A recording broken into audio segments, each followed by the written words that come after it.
Welcome back. We got another pedal video here for you. We're going to take a look at the insides of these two Beetronics pedals. And I just love the way these look. They sound pretty good too, which is handy. But first we're going to look inside the Overhive, which is a very light pedal. It doesn't feel very heavy at all. It's got this embossed badge on it. Each one of these is rubbed up, roughed up, whatever you want to call it, by the folks at Beetronics. And so they're all pretty individual. This is just a regular, somewhat typical aluminum pedal case. It is angled. So when you put it on your pedal board, it's also angled. Here you can see on the left side, that's the output jack and the power jack.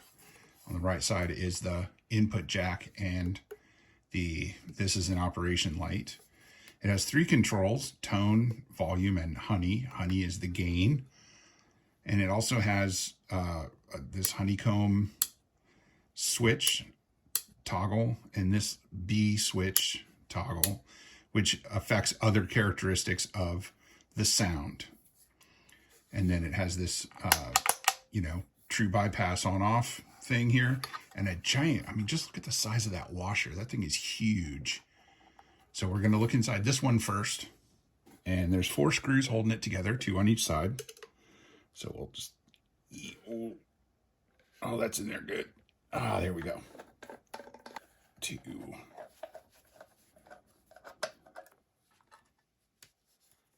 3, 4. Those were really on there tight. I can feel it come loose too. The whole case come loose as those come out. So gently. So there's nothing connecting other than the screws, the back to the front. And that's why I wanted to show you what's inside it, because that is just the coolest thing that I think I've ever seen. You got one circuit board for the switch that looks like a cell in a honeycomb. And then you've got this very cool circuit board that does the work of the overdrive that looks like a bee, an angry bee possibly. Now they've put all the components on the other side, and we are not going to be pulling that out because I don't want to have to try to mess with that. But you can see this is a mini pot here for the gain. And then the light bulb here is connected. It's not really a bulb. This is a plastic cover, and there's a LED that's connected right to the board right there. And so then all the transistors, resistors, and capacitors are going to be on the other side, and you can kind of sort of see what's going on in there. But I just wanted to show that off because I think that is just the coolest thing that I think I've ever seen. And so to put it back together, super easy. Line up the holes. What I like to do is get one on each side started, and not tight, but just started, because then that helps keep everything centered. And once those 2 are in, the other 2, and I'm turning the screw backwards until it stands up and I feel the threads kind of start to catch just a little bit. If you have a screwdriver that has a magnetic tip, this is a lot easier. But this is, I use this screwdriver to work on computers, so I don't want to have one with a magnetic tip. And then just tighten those up nice and snug. On a box like this that has a little bit of space, you want to see those things come together and snug up. Let's see, what is this? It says beware. You can pause it there and read that if you want to. So that's a look at the guts of the Overhive. Let's take a look at the inside of the Buzzter. Now this is a much heavier pedal, and I think part of that, it feels hefty. This is a full faceplate here instead of just the little badge, and that's probably one of the reasons why it's heavier. But we're going to see, because we're going to take this apart. Now this requires a different tool, not the Phillips. It was super easy. But a Torx, and I believe this is a T10. So also 4 screws. I guess technically these would be bolts. And I can see there's a washer, so don't lose the washer. It's a little bit longer than the Phillips head screws were.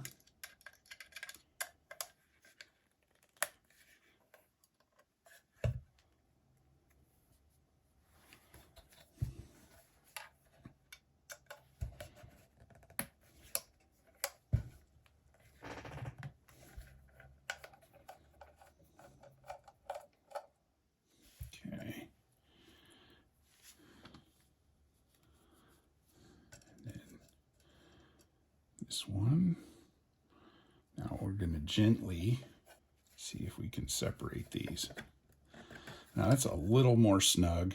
Just means that the top is bent. And I'm looking, just cracked it open to make sure there's nothing attached to the back. Oh, this is a much more substantial back. So I think this is either a different material, although it still looks like aluminum, but it's a heavier grade of aluminum. And that has a lot of reasons. This is still very heavy, but check this out. Boom. Full circuit board. And he's playing a little flying V there. Now, I don't know if that looks like a bee. That looks a lot more like a wasp to me. An angry wasp too. You got the little biters there, but maybe it's just a bee. This pedal, after all, is called the Buzzter. And you can see that the board is set off a lot farther from the circuit board. And that is no doubt because it has taller components. And if you look down in there, you can see some taller items. These switches are pretty tall, but there's also some caps in there that are nice and tall. These pots have long legs on them. I've never seen anything like that. Certainly not in a guitar. That's very cool. The LED, there's one of the LEDs. Those legs are really close together. The other LEDs down there, it looks a little more uniform. I'm not going to mess with it though, because obviously this is just a cover. You can see the LED is in there, and it just is bent over towards the cover, and it's got a little plastic standoff to keep it from grounding out against the metal of the bulb. So there's a look inside the Buzzter. Very cool. We'll put that back together. And this is so much heavier.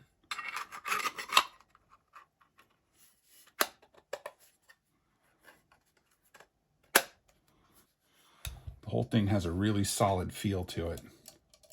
Don't forget the washers.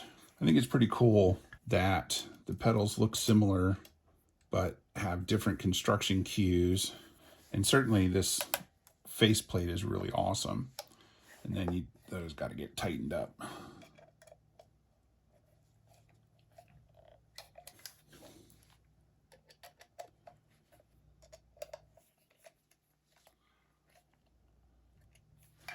All done, and there they are. The Buzzter and the Overhive. These are actually going to go this way on my pedal board because this is going to be drive, and this is going to be two different levels of boost. One for when you need a little boost, and one for when you need more boost. I have one of these already on my board, and that's going to go in front of the Overhive to act as kind of a treble booster. This one's the switch is up on bright, and I'll just use that to kind of help balance out the difference between using single coil guitars and humbucker guitars when I play live. So one of my favorite things about the Supro pedal is that you can run it at 18 volts, which is important for different reasons. When we get into my pedal board, I'll tell you why. So that's it for the inside look. I just really wanted to share those with you because I think they're really cool.